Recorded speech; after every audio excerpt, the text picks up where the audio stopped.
नमस्कार, मैं doctor A के मिश्रा सूर्यांश एजुकेशनल एकेडमी के यूट्यूब चैनल पर आप सभी का स्वागत करता हूं। दोस्तों, हम लोग बौद्ध धर्म को पढ़ रहे हैं। बौद्ध धर्म के अंतर्गत हम लोगों ने चतुर्थ चारों बौद्ध संगीतियों को पढ़ा। साथ ही साथ हम लोगों ने हीनयान महायान में अंतर पढ़ा। साथ ही साथ हम लोगों ने बोधिसत्व को पढ़ा। हमारे 6-7 जो 6 बोधिसत्व हैं, लास्ट में जो मैत्रेय हैं और शुरू में जो अवलोकेतेश्वर हैं, इन लोगों के बारे में हम लोगों ने विस्तृत चर्चा करी।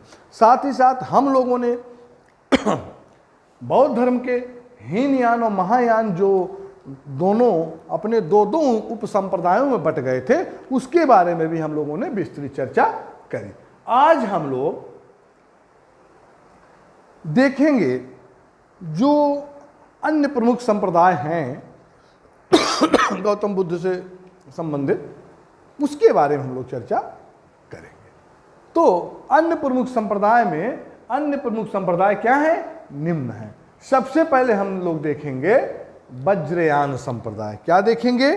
वज्रयान संप्रदाय।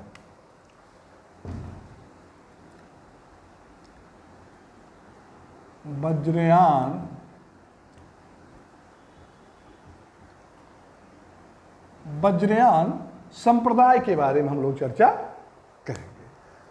वज्रयान संप्रदाय के अंतर्गत आप जानेंगे कि बौद्ध धर्म में 6ठी शताब्दी ईस्वी में अनेक दोष आने शुरू हो गए थे, जिसके फलस्वरूप वज्रयान नामक एक नए संप्रदाय का क्या होता है?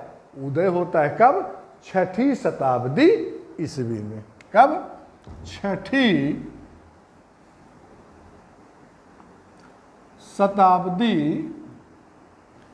ईस्वी में। ईसा पूर्व नहीं, ईस्वी में। 6ठी शताब्दी ईस्वी में जब बौद्ध धर्म में अनेक दोष आने शुरू हो जाते हैं, तो इन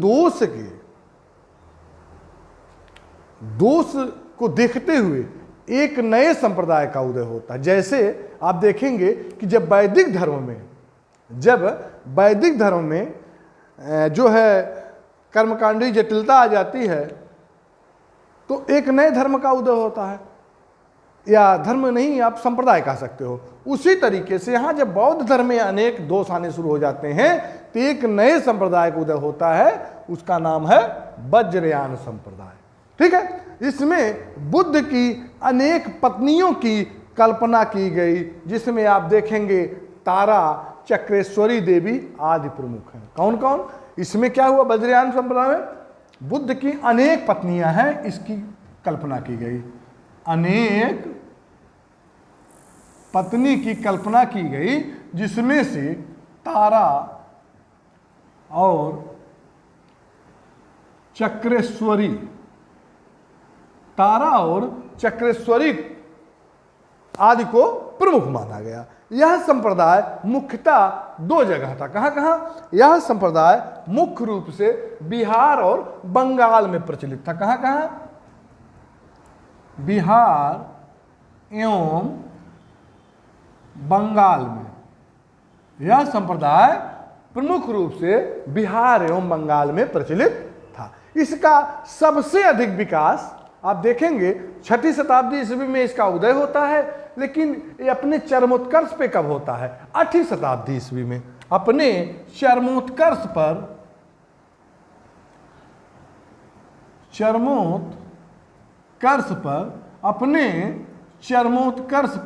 कब होता है? 8वीं शताब्दी ईस्वी में अपने चरमोत्कर्ष पर होता है। इसके सिद्धांत जो है मंजुश्री मूलकल्प, इसके सिद्धांत जो है, एक पुस्तक है मंजुश्री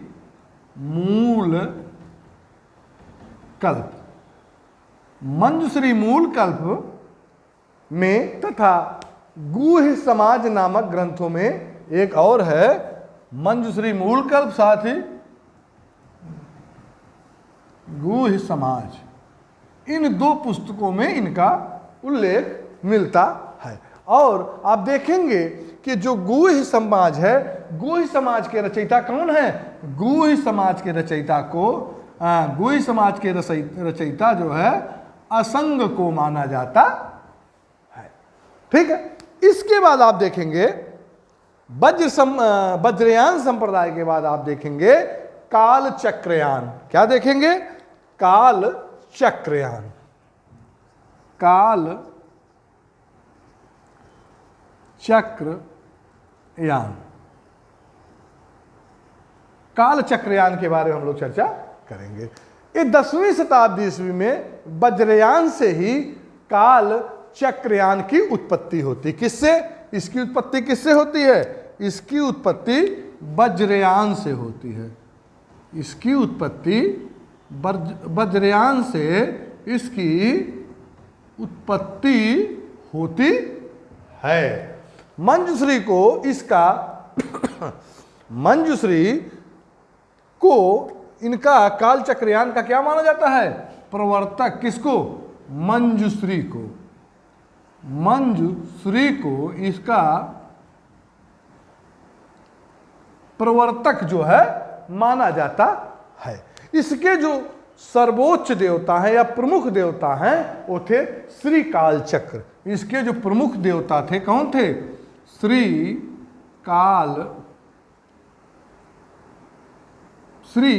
काल चक्र जो है इसके प्रमुख देवता थे। आप देखेंगे कि इस संप्रदाय में मानव शरीर को ब्रह्मांड का प्रतीक माना गया है। इस संप्रदाय में मतलब कि काल चक्रयान संप्रदाय में मानव शरीर को क्या माना गया है? ब्रह्मांड का प्रतीक माना गया है। ठीक है। मानव शरीर को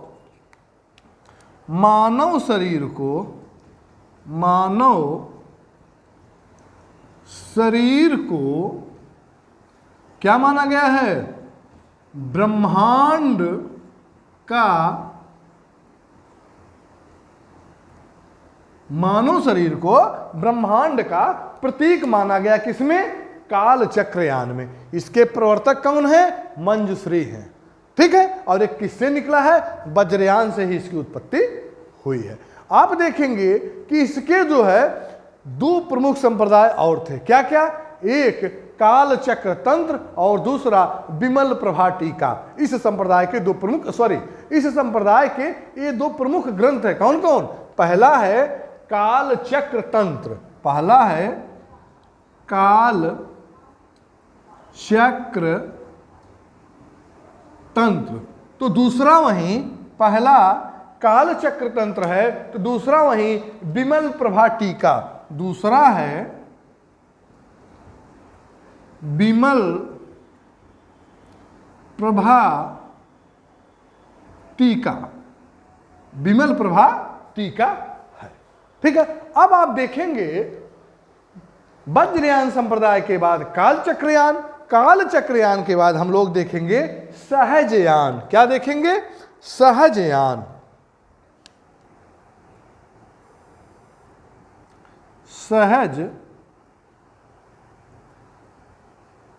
सहजयान देखेंगे। इसमें आप देखेंगे कि यह जो है सहजयान संप्रदाय की स्थापना 10वीं शताब्दी से पूर्व में बंगाल में हुई थी। कब हुई थी? 10वीं शताब्दी में। इसकी कब हुई है? 8वीं। इसकी भी 10वीं। सहजयान की 10वीं शताब्दी में हुई है। ठीक है। और ये कहां? बंगाल में। बंगाल में सहजयान संप्रदाय की स्थापना 10वीं शताब्दी में हुई है। किस स्थान पे? बंगाल में हुई है। यह जो है पाली भाषा में रचित है। क्या है?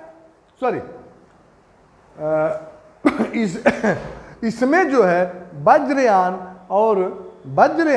और काल चक्रयान आदि रूढ़िवादिता का विरोध किया गया। तो इसमें क्या किया गया? वज्रयान में और जो काल चक्रयान में रूढ़िवादिता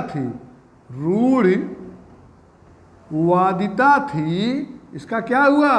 विरोध किया गया। किसमें? सहजयान में। ये पूछा जाता है कि वज्रयान और कालचक्रयान में जो रूढ़ियाँ थी या रूढ़िवादिता थी, उसका विरोध किस संप्रदाय में हुआ था? किसमें? शाहजहान। शाहजहान संप्रदाय कहाँ था?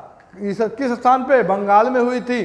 कब हुई थी? 10वीं शताब्दी ईसा पूर्व में हुई थी। ठीक है, इसके आप देखेंगे इसमें मूलतः चार्या पदों अथवा भक्त गीतों पर जोर दिया गया। ये क्या था? ये पूर्ण रूप से आप मान सकते हैं कि भक्ति धारा में भाव विभोर था, भक्ति धारा से लवरेज था, इसमें भक्ति गीतों पर ज्यादा जोर दिया गया।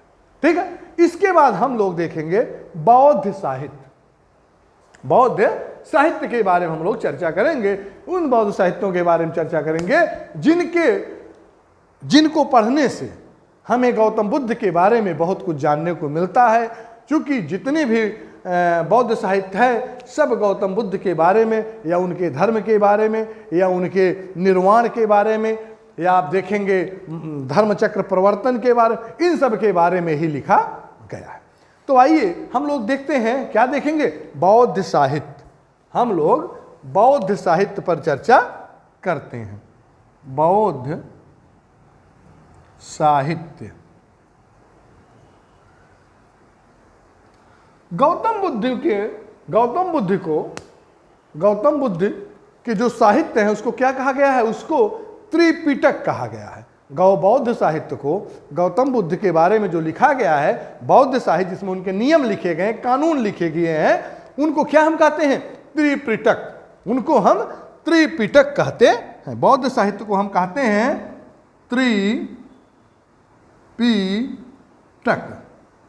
त्रिपिटक कहते हैं। यह जो है पाली भाषा में रचित है। किस भाषा में? यह पाली भाषा में रचित है। किस भाषा में? पाली भाषा में। बौद्ध साहित्य पाली भाषा में रचित है। ये त्रिपिटक कौन कौन है? सुत्त पिटक, विनय पिटक, अभिधम्म पिटक। सुत्त पिटक, विनय पिटक, अभिधम्म पिटक के नाम से जाने जाते हैं। अब हम देखेंगे पहले सुत्त पिटक को। वैसे हम इसके बारे में चर्चा कर चुके हैं, लेकिन फिर करते हैं। सुत्त पिटक क्या है? सुत्त का अर्थ होता है धर्म उपदेश। सुत्त का अर्थ होता है धर्म उपदेश। इस पिटक में बौद्ध धर्म के उपदेश संग्रहित हैं। सुत्त पिटक में बौद्ध धर्म के क्या उपदेश संग्रहित हैं? सुत्त पिटक। इसमें क्या है? बौद्ध धर्म के उपदेश संग्रहित हैं। और इस पिटक में, ये पिटक 5 निकायों में विभाजित है। कितने? 5 निकायों में। क्या क्या है? पहला है दीर्घ निकाय। पहला क्या है? दीर्घ निकाय। ये 5 निकायों में, सुत्त पिटक 5 निकायों में विभाजित है। पहला क्या है? दीर्घ निकाय। दीर्घ निकाय में क्या है? बुद्ध के लंबे उपदेशों का संग्रह दीर्घ निकाय है। बुद्ध के लंबे उपदेशों का संग्रह, उपदेशों का संग्रह क्या है? दीर्घ निकाय है। इस पर बुद्ध घोष ने समंगल वासनी एवं सामंत पासादिका नामक टीका लिखी थी। क्या क्या? समंगल वासनी। पहला कौन सा टीका है? समंगल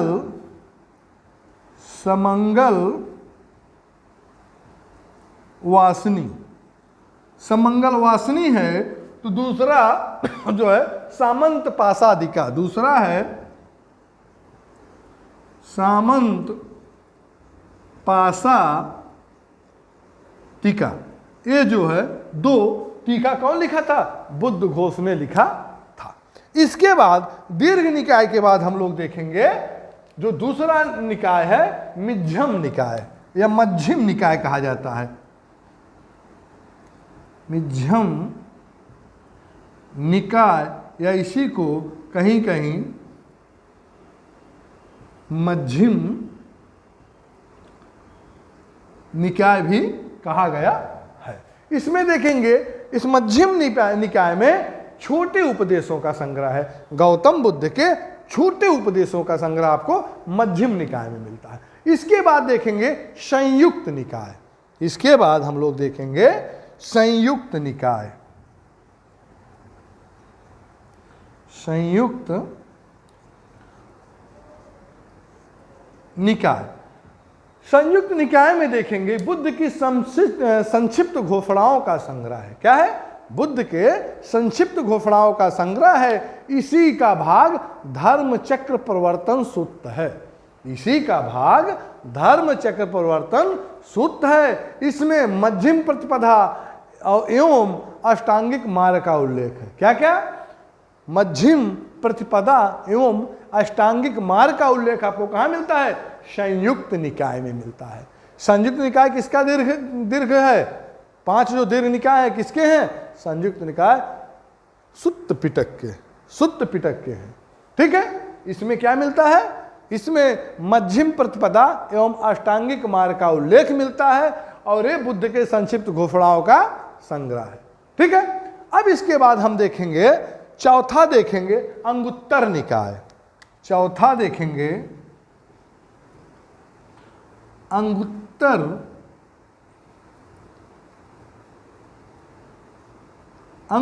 निकाय। अंगुत्तर निकाय में देखेंगे बुद्ध के 2000 से अधिक संक्षिप्त कथनों का संग्रह है। बुद्ध के 2000 से अधिक संक्षिप्त कथनों का संग्रह किसमें है? अंगुत्तर निकाय में है। और आप देखेंगे इसी में 16 महाजनपदों का उल्लेख भी मिलता है। इंपॉर्टेंट है, इसी में 16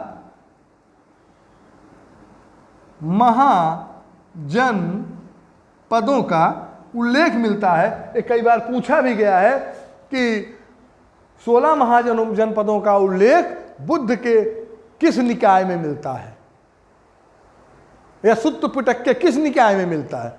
तो आप नहीं पढ़े रहते हो, नहीं बता पाते हो। तो आप जानिए कि 16 महाजनपदों का उल्लेख बुद्ध के जो त्रिपिटक हैं उनमें से एक पिटक है। क्या? सुत्त पिटक। सुत्त पिटक के 4-5 दीर्घ निकाय हैं। चौथा दीर्घ निकाय जो अंगुत्तर निकाय है उसी में 16 महाजनपदों का उल्लेख मिलता है। ठीक है, फिर आप देखेंगे खुद्दक निकाय। अंगुत्तर निकाय के बाद 5वां देखेंगे खुद्दक निकाय।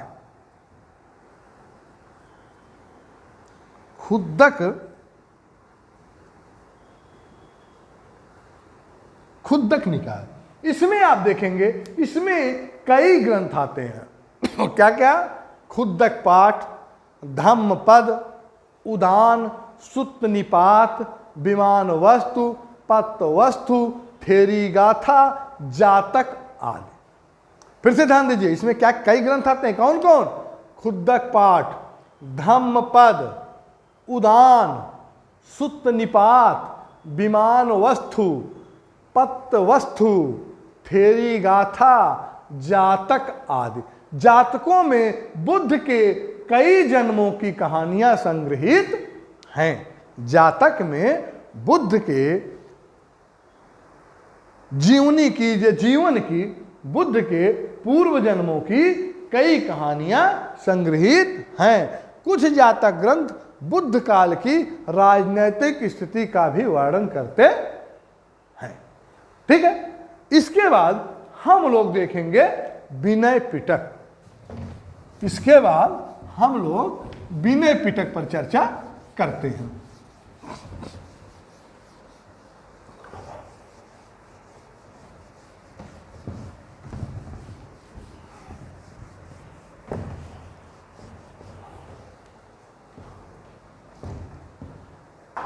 विनय पिटक,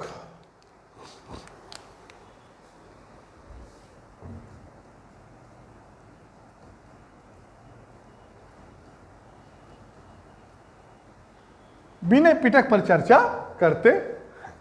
ठीक है, इसमें जो है विनय पिटक में भिक्षु एवं भिक्षुणियों के संघ एवं दैनिक जीवन संबंधी आचार विचार नियम संग्रहित हैं। इसके भी निम्न भाग हैं। इसके भी निम्न भाग हैं। निम्न में आप देखेंगे इसके 4 भाग हैं। इसके 4 भाग हैं। पहला क्या है? पतिमोक्ष। पतिमोक्ष मतलब कि प्रतिमोक्ष। आइए देखते हैं विनय पिटक। जो विनय पिटक पहले जानी, विनय पिटक क्या मैंने बताया, विनय पिटक भिक्षु एवं भिक्षुणियों के संघ एवं दैनिक जीवन से संबंधित आचार विचार नियम संग्रहित है। इसके 4 भाग हैं। पहला कौन है? प्रतिमोक्ष या पातिमोक्ष। पहला क्या है? नंबर 1 क्या है? पातिमोक्ष। इसी को प्रतिमोक्ष भी कहा जाता है।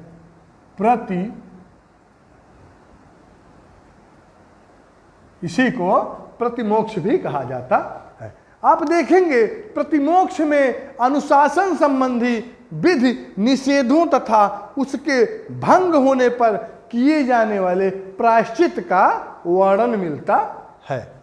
प्रतिमोक्ष या पातिमोक्ष में अनुशासन संबंधी विधि या नियम जो है उसके निषेध तथा भंग होने पर किए गए प्रायश्चित का वर्णन मिलता है। इसके बाद हम देखेंगे सुत्त विभंग। क्या देखेंगे? सुत्त विभंग। सुत्त विभंग। सुत्त विभंग इसमें देखेंगे हम लोग, इसमें प्रतिमोक्ष के नियमों पर भाष्य प्रस्तुत किए गए। क्या? प्रतिमोक्ष जो है पहले का, प्रतिमोक्ष के जो नियम है उस पर क्या है? भाष्य लिखे गए हैं। भाष्य प्रस्तुत किए गए हैं या लिखे गए हैं।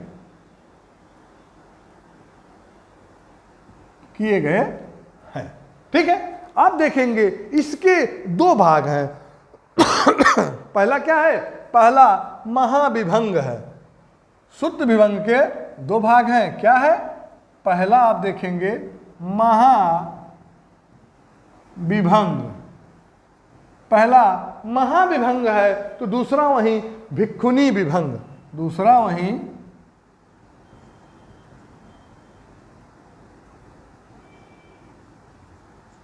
भिक्षुणी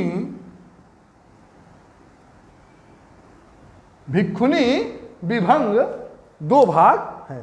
प्रथम में बौद्ध भिक्षुओं तथा प्रथम में महाविभंग में क्या है? महाविभंग में बौद्ध भिक्षु का उल्लेख है।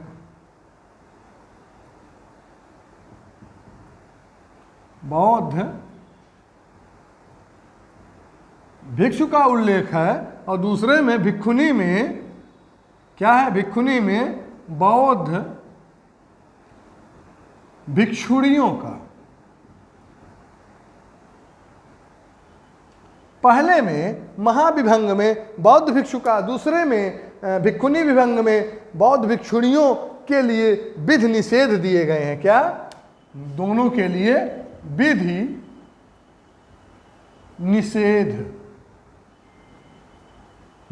निषेध दिए गए हैं। इसके बाद हम लोग देखेंगे खंधक। चौथा जो है क्या है? खंधक।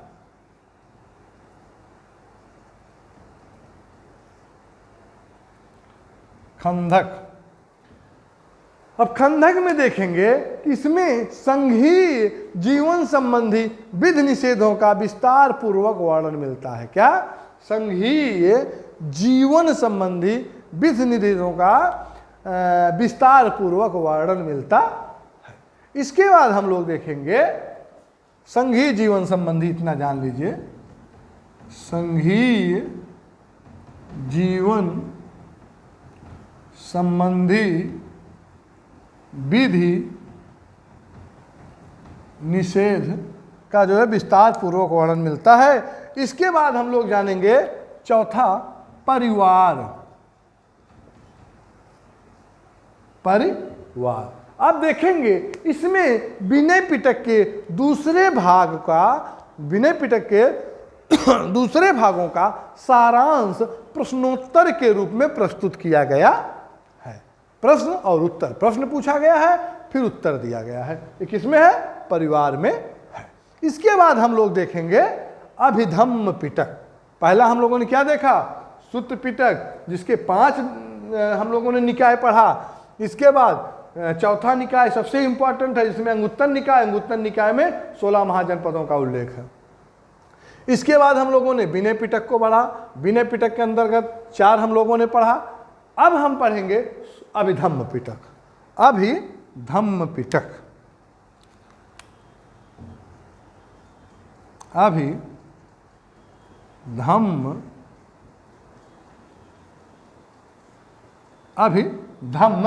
पिटक।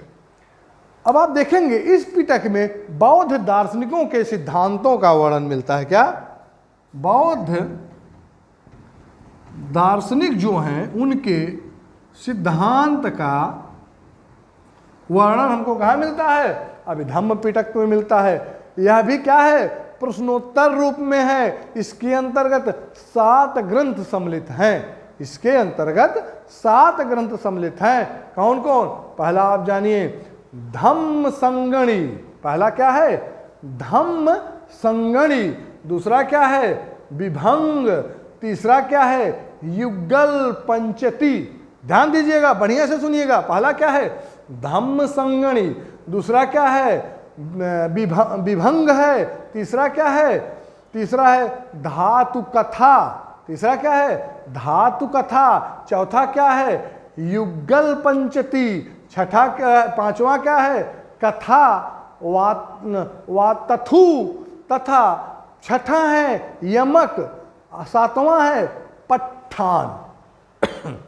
पट्ठान, यमक, कथा, वस्तु, पंचती, युगल या युगल पंचती, कथा, धातु कथा, विभंग, धम्म संगणी। ठीक है। इसमें सर्वाधिक महत्वपूर्ण कौन है? कथा वत्थु। कथा वत्थु सबसे सर्वाधिक महत्वपूर्ण है। इसकी रचना जो है तृतीय संगीत के अवसर पर, जब तृतीय संगीत आयोजित हुई थी उस अवसर पर मोगल लिपुत्र तिस्सो द्वारा किया गया था।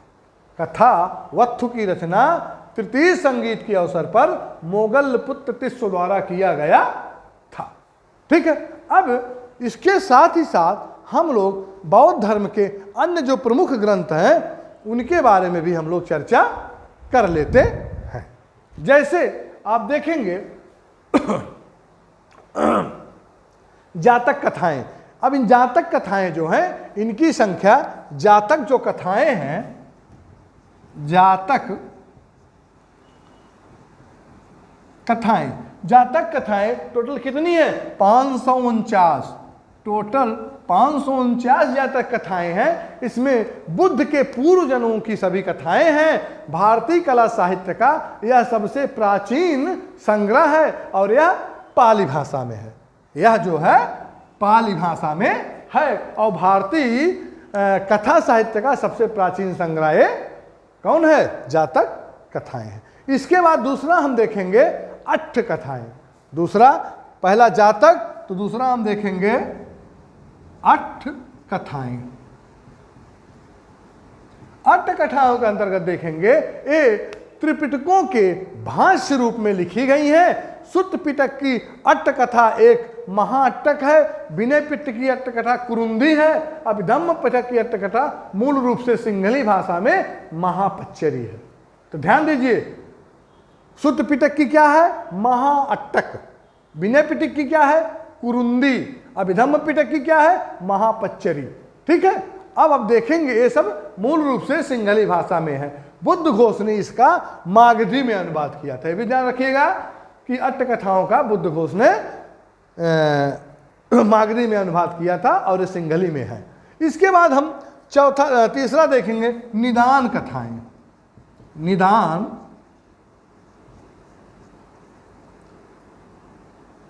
निदान कथाएं, इसमें देखेंगे विभिन्न ग्रंथों से बुद्ध के जीवन संबंधी जो छिटपुट घटनाओं का संग्रह करके बुद्ध का जीवन चरित्र निदान कथा में मिलता है। जो छुटपुट घटनाएं छोटी छोटी बुद्ध से संबंधित थी उसको निदान कथा में संग्रहित करके निदान कथा में रख दिया। इसके 3 भाग हैं। कौन कौन? पहला है दूर निकान, दूसरा अभिदूर निकान, तीसरा शांतिक निदान। दूर निकान में इसमें बुद्ध के पूर्व जन्मों का विवरण मिलता है। अभिदूर में इसमें बोधिसत्वों से पुनः पृथ्वी पर जन्म लेने के आग्रह करने की कथा का वर्णन है। ध्यान दीजिएगा, निदान कथा के 3 भाग हैं। पहला क्या है? दूर निदान। दूर निदान में बुद्ध के पूर्व जन्मों का विवरण मिलता है, ठीक है, जो जातक कथाओं में मिलता है। इसके बाद दूसरा देखेंगे अभिदूर कथा, अभिदूर निदान। अभिदूर निदान में बोधिसत्व जो हैं, जिनको निर्वाण प्राप्त हो चुका है, उन्हें जो है पुनः पृथ्वी पर जन्म लेने के लिए आग्रह करने का कथा है। तो फिर आप देखेंगे शांतिक निदान। इसमें बौद्ध धर्म में सर्वप्रथम दीक्षित होने वालों का वर्णन मिलता है, ठीक है। इसके बाद आप देखेंगे दीप वंश एवं महावंश। दीप वंश एवं महावंश। दीप वंश एवं महावंश देखेंगे, मुख्य रूप से इसमें सिंघल द्वीप मतलब श्रीलंका का इतिहास है। द्वीप वंश और महावंश में मुख्य रूप से सिंघल द्वीप, जिसे श्रीलंका कहा जाता है, तत्कालीन समय में वर्तमान समय में, उस समय सिंघल द्वीप था, का इतिहास है। पाली भाषा में लिखित इस ग्रंथ में मौर्य इतिहास की भी कुछ जानकारी हमें मिलती है, ठीक है। इसके बाद हम देखेंगे मिलिंद पन्हो। इसके बाद हम देखेंगे मिलिंद पन्हो।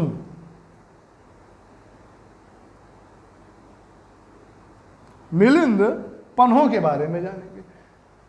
इस ग्रंथ में यूनानी राजा मिनेंडर और बौद्ध भिक्षु नागसेन के बीच वार्तालाप का वर्णन मिलता है। यूनानी राजा मिनांडर और बौद्ध भिक्षु नागसेन के बीच वार्तालाप का वर्णन मिलता है। और इसके रचयिता, मिलिंद पन्हो के रचयिता स्वयं कौन है? नागसेन है, और यह पाली भाषा में लिखित है। साथ ही साथ हम लोग देख लेते हैं संस्कृत जो है बौद्ध, जो संस्कृत बौद्ध साहित्य, संस्कृत बौद्ध साहित्य के बारे में हम लोग चर्चा कर लेते हैं। संस्कृत बौद्ध साहित्य, इसके अंतर्गत सबसे पहले हम देखेंगे बुद्ध चरित्र। बुद्ध चरित्र, इस महाकाव्य की रचना अश्व घोष ने करी थी। इसकी बुद्ध चरित्र की रचना बुद्ध चरित्र की रचना अश्व घोष ने करी थी। इसमें बुद्ध के जीवन को सरल एवं सरस भाषा में लिखा गया है। यह बुद्ध ने अपनी माँ के गर्भ में आने, इसमें जो है मतलब कि बुद्ध चरित्र में बुद्ध जब अपनी माँ के गर्भ में आए उससे पहले से लेकर अशोक के समय तक का विवरण हमको बुद्ध चरित्र में मिलता है। इसके बाद हम देखेंगे सौंदरानंद। बुद्ध चरित्र के बाद हम देखेंगे क्या? सौंदरानंद। सौंदरानंद। आप देखेंगे सौंदरानंद इस महाकाव्य में बुद्ध के सौतेले भाई सौंदरानंद के बौद्ध धर्म ग्रहण करने का काव्यात्मक वर्णन है। यह भी, इसकी रचना कौन किया है? इसकी भी रचना अश्व घोष ने करी है। इसकी भी रचना अश्व घोष ने करी है, ठीक है, जिसमें सारिपुत्र के बौद्ध मत में दीक्षित होने का भी विवरण मिलता है, ठीक है। तो इतना ज्यादा नहीं पूछता है, बस यही इसमें पूछता है कि मिलिंद पन्हो किसकी रचना है या सौंदरानंद किसकी रचना है। तो आप जानते रहिए कि मिलिंद पन्हो और सौंदरानंद दोनों किसकी रचना है? अश्व घोष की है। इसके बाद तीसरा है वज्र सूची। यह जो है अश्व घोष द्वारा, यह भी वज्र सूची भी, वज्र सूची, वज्र सूची, यह भी अश्व घोष द्वारा रचित एक उपनिषदीय ग्रंथ है। यद्यपि इसमें वर्णित जो वर्ण व्यवस्था है वर्ण व्यवस्था के भीषण खंडन के कारण इसे एक अन्य बौद्ध विद्वान एवं दार्शनिक धर्म कीर्त की रचना मानी जाती है। इसको वज्र सूची को जो है धर्म कीर्त की भी रचना मानी जाती है। तो अगर ये कभी परीक्षा में पूछ लिया जाए, अगर अश्वघोष हैं तो पहले आप अश्वघोष टिक करोगे, लेकिन अगर अश्वघोष उस विकल्प में नहीं है तो धर्म कीर्ति को आपको टिक करना है। ठीक है। अब इसके बाद हम लोग देखेंगे महावस्तु। संस्कृत भाषा में लिखित यह ग्रंथ महात्मा बुद्ध के जीवन वृत्त से संबंधित है। संस्कृत भाषा में लिखी यह लिखित ग्रंथ क्या है? महात्मा बुद्ध के जीवन वृत्त से संबंधित है। यह हीनयान संप्रदाय का ग्रंथ है, लेकिन इसमें जो है महायान की विशेषताएं दिखाई पड़ती हैं। बस महावस्तु के बारे में इतना जानना है। इसके बाद एक ग्रंथ है क्या? विशुद्धि मग्ग विशुद्धि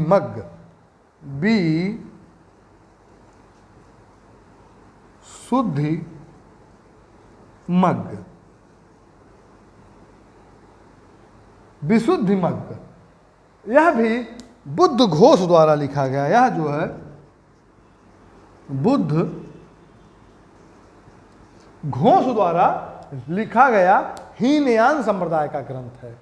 ठीक है। यह जो है हीनयान संप्रदाय का ग्रंथ है और महावस्तु भी हीनयान संप्रदाय का ग्रंथ है। इसके बाद एक संस्कृत बौद्ध साहित्य और हम जानते हैं, अभिधम्ब घोष। क्या?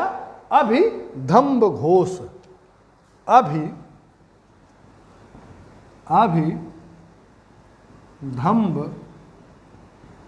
घोष। अभिधम्ब घोष, इसकी रचना वसुबंधु ने की है। इसकी रचना वसुबंधु ने की है। ठीक है। बस आज इतना ही। एक वीडियो बौद्ध धर्म का और बनेगा, बौद्ध धर्म के पतन के बारे में। इसके बाद हम लोग पाशुपत संप्रदाय को पढ़ेंगे। बस आप लोगों से निवेदन है कि मेरे इस वीडियो को अधिक से अधिक शेयर करिए, लाइक करिए, सब्सक्राइब करिए, लोगों तक इस उपयोगी कंटेंट को पहुंचाइए, जिससे कि आने वाली प्रतियोगी परीक्षाओं में प्रतियोगी छात्र इससे लाभान्वित हो सकें और हम अपने मकसद में सफल हो सकें। इन्हीं शब्दों के साथ बहुत बहुत नमस्कार।